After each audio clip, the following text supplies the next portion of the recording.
the very, very first life bag that we ever gave, we gave it to our staff because we said to them, look, you know, we're going to keep you on full salary, but you're not going to get tips anymore and you're not going to get daily rates. So here's a life bag, take it, look after your family, and we'll be in touch again soon.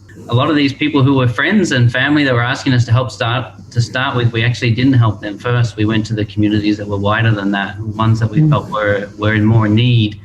That first month or two was all about around the marine industry. We were helping around the piers, we were helping around the factories, we were helping around the villages, you know, like Lemsai is an entire village of basically guides, captains and engineers.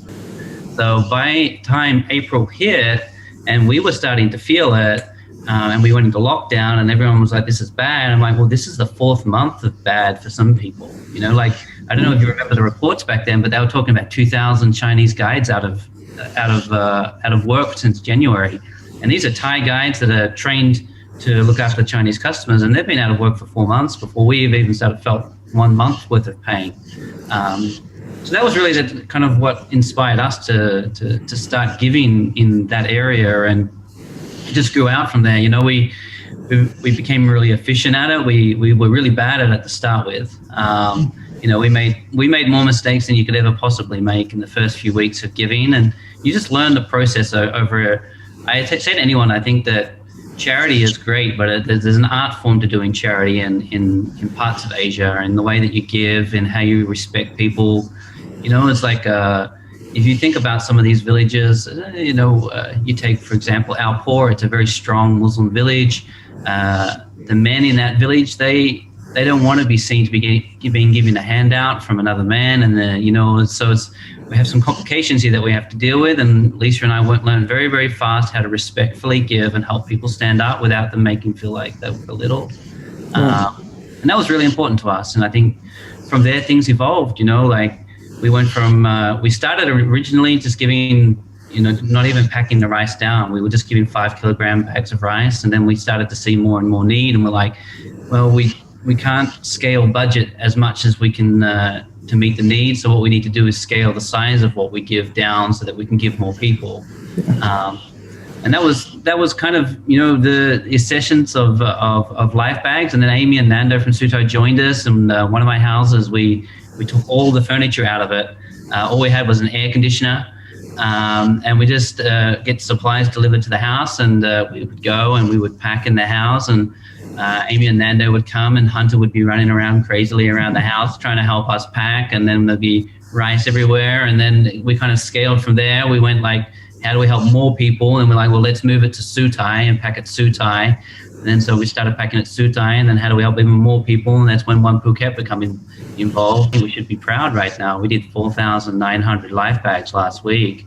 Oh, it's incredible. It's really incredible. But I think the mistakes that you made early on is what's, you know, especially for everybody else who's involved in One Phuket, the community behind this whole movement. You know, it's you've learned so much, and you've defined this incredible process where not even a grain of rice gets wasted, and I love that. And I'm sure that's because you've been covering the cost of the life bags that has made you. There was a lot of conversations I had earlier on with my staff. I'm like, you're dropping some rice there. That's my money going on the floor. Get down. Let's pick this up. Let's minimize spillage. But it was less about, you know, trying to minimize spillage. It was actually just our hearts were bleeding for the people that couldn't get it, because we had a dented tin, we had a broken egg. We made it exciting for our staff to try and be efficient. We made it exciting for our staff to be fast. We made it exciting for our staff to not spill, to not lose. And it was all because at that point I was working, you know, with me and Nando and Amy and my team, and we didn't have the support of One Phuket. So we were on the front line, and we were running out of bags, you know, and I just couldn't deal with it. Like, I went on every single delivery in 2020, every single life bag that went out, I had a hand on the front line giving it to the person. And you can't stand in front of a group of people. You got a line of 900 people and you got 300 life bags. You know, like, you can't stand there and just say, oh, well, I dropped an egg, that's why you can't have a life bag. Or I spilt some rice, that's why you can't have a life bag. Like, that's when you start realizing that efficiency, effectiveness, you know, attention to detail. And, you know, we talk about it, and it seems really weird, I suppose, but we talk about it amongst our team, where we talk about the way we pack our life bags, we feel like we're not just packing it with what the supplies is in it, but we're putting our heart into it. And we feel like that in some way the community can feel that like we've put that passion into this project. It's not just, oh, we've just bought some food and given it to someone, like we're passionately involved in what we're doing. Yeah, that's such a beautiful way to talk about it. The times I've been out, giving out food in the community, the one thing you always see is the people who are receiving it, they don't want to be in the position to have to receive it. They just want to get back to work. They want to get their lives back, and being sort of, you were talking about respect earlier, and being respectful to local cultures and traditions. And there's different types of cultures in even in this small place, right? But yeah, the dignity and the respect, that's something that certainly resonated with us. So one of the things that's really I think everyone involved in the initial Phuket group, one of the things we really loved was the communication channels that you've established with the village elders right across the area. Who's responsible? How does that process work? Because I think it's a really important part of what you guys are doing and why you're succeeding so much. Yeah, so that was one of the things that we decided early on, is that Phuket has many different levels of government and many different levels of ways to support people. And we wanted to go to the level which was least political. So these village chiefs that we work with, most of them are on 60-year appointments. So which means once they've been elected, their desire to be politically motivated in for example, charitable giving or in raising funds or in whatever they do, the political motivation is taken away because they're elected for 60 years. So we thought, let's go to the village chiefs, because there's more of them, which means that they have a greater connection to the people that are in their village. So because you have more village chiefs, that means it's they are more closely aware of the people around them. They're not politically affiliated. And when they do give, we don't have to go through official channels. I don't need to go and talk to a mayor and take a photo and then give it to the orbitor, and then the orbitor goes to give it out. I wanted directly to take the whole chain, from purchase to end person. I wanted to be responsible for 100% of it. A lot of the stuff that gets given now is given to the orbitor, and then the orbitor might take a week or two to decide, because they've got a process they have to go through to get the food into the hands of the people. And I can shortcut all of that. I can buy food at Macro today. I can have it in someone's hands tomorrow, because we have this connection and this open relationship with the village chiefs, and they understand that if we make a promise, that we deliver on that promise. If we say, Chief Lee, go out into your village, find out how many people are in exact need, give us the number, and on Tuesday we'll be there and we'll deliver that exact number. So he goes out, into his village, and he's talking to the people around him, and he's asking them, when was the last time that you worked? Do you have any government assistance? Who's working or not working in the household? Because we've got a lot of households here which are grown in size. They were 2 or 3 people, now they're 10, 11, 12, 13 people. So you might have one person working to support the entire household. That actually happens in my business. That's why I'm aware of it. Guide Nut in my business is the only working family member from his entire family. So he supports his whole entire family on his salary. And so in some cases, it's like the orbitor can't give them because they do have a salary, but it's one salary for 13 people, and it's just not enough. Yeah. And this is the kind of information that a village chief can provide to you that maybe a larger government organisation can't provide to you. Yeah. And your wife, Lisa, is sort of leading the charge on that, right? It's Lisa, it's Kunzira. Lisa is obviously, she doesn't like to come in front of camera, and she doesn't like to be known about any of the stuff that she does. But yeah, behind the scenes, hours upon hours a day on the phone, talking to our networks, negotiating with where life bags can go. It seems to be like a bit of a game of chess sometimes, because we've got a whole board placed out. Like this week, for example, today we have 2,000 life bags to go out. We had planned where it was going to go, but then on top of that, we get these urgent requests. So we'd planned 2,000 bags, and now we've got an urgent request for about another 600 bags. So we have to work out which of the 600 that we'd already assigned to do we need to now move to another week, because they may be able to survive where these other 600 people cannot. So this is a chess piece that she plays with on her end, and she's doing that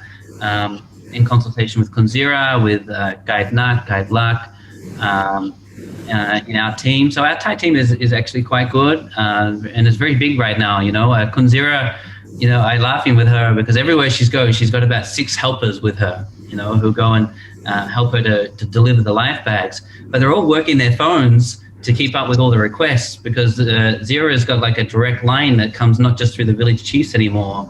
She's got a direct line of all the villagers now who are like, oh, well, our village chief told you that we need, but we really do need, and so sometimes it's like a little bit of a campaign that's going on. So last night, I think until about 10:30 last night, she was driving around house to house on a list of people that she was giving to. The message that it's really important for everybody to understand is that even though you're the face of it, the actual work that's really going on behind the scenes that's making it so successful is your amazing, incredible, hardworking Thai team. And we've met many of them through hiring your boats. They're brilliant people doing so much work. I think the most important part out of all of it, Andrea, is to understand is that I do the least amount of work. And you never stop. So my team works significantly harder and have a significantly harder job than what I do. I used to always say to my team, my job is easy. I just got to ring up macro, put an order in, make sure it gets paid, and then make sure it turns up somewhere to get packed. After that, like the logistics of getting it into the community, it's like today we have 3 delivery times. We have 6 trucks. That means we've got about 12 different people working just the trucks. Then we've got the people who've got to load the life bags on, and then you've got to coordinate on the village chief end to have the village chief, the health volunteers on site, the people to receive the life bags. You've got to do health checks. You've got to do screens. I'm like, my job's easy. I'm like, Zira's on the phone all the time, I keep saying to her, how many phones do you need, Zira? I'll buy you a few more so you can talk to everyone at one time. Oh, God, poor Zira. She's, seriously, it's hard to express just the gratitude, the enormous gratitude I have for people like her and what they're doing right now. It gives you hope for humanity. Okay, so, I mean, I'm sure a lot of people think, well, Shaun's obviously doing this because he can afford it and he's obviously a rich man and all that sort of stuff. But the reality is what you've done. So we reckon since the beginning, there's been about 180,000 life bags go out, which is about, I think, 760,000 meals since you began. And maybe the one Phuket, us all coming together, there's only about 20,000 that we can sort of say we haven't paid for. So basically you paid for more than 160,000 bags out of your own pocket. But I know that you've done it at huge personal sacrifice and you put some plans on hold. And when we look around the world, there's a lot of countries suffering right now. We're not the only place that's suffering. But what's your message to people who can afford to be generous, both in Phuket or more broadly around the world right now? What would you like to say to them? Yeah, I think it's a good question, Andrea. I don't think anyone in any way you can tell you what to give. You give what you feel is in your heart. Like I have this conversation with my wife all the time. I wake up and I sit with her and when I talk and I say, what's in your heart to give today? You saw yesterday, you saw what we confronted, you've talked to the village chiefs, what is it that you feel that we should give today? And the great part of it is that it sounds really weird, but it's not my decision of how much we give. Every morning it's a joint decision between both of us about, what we feel like we owe to this community. I've been here 14 years and pretty much everything that I've done on this island has been allowed to be done and being done in a way where, I was a visitor, but I've been accepted as family, So, this island is my home now. These people are my family.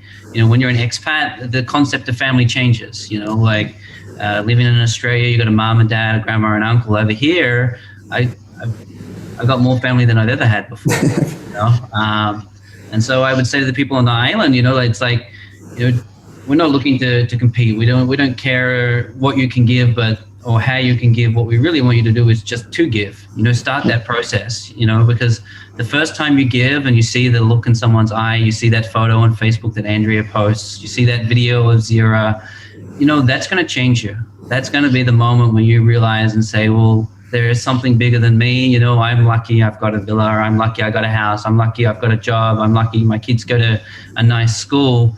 Not everyone else is that lucky, and I think it's sad to say it, but everyone says to me, there's like, why do you give? And I'm like, at the end of the day, because I get more from it than anyone else.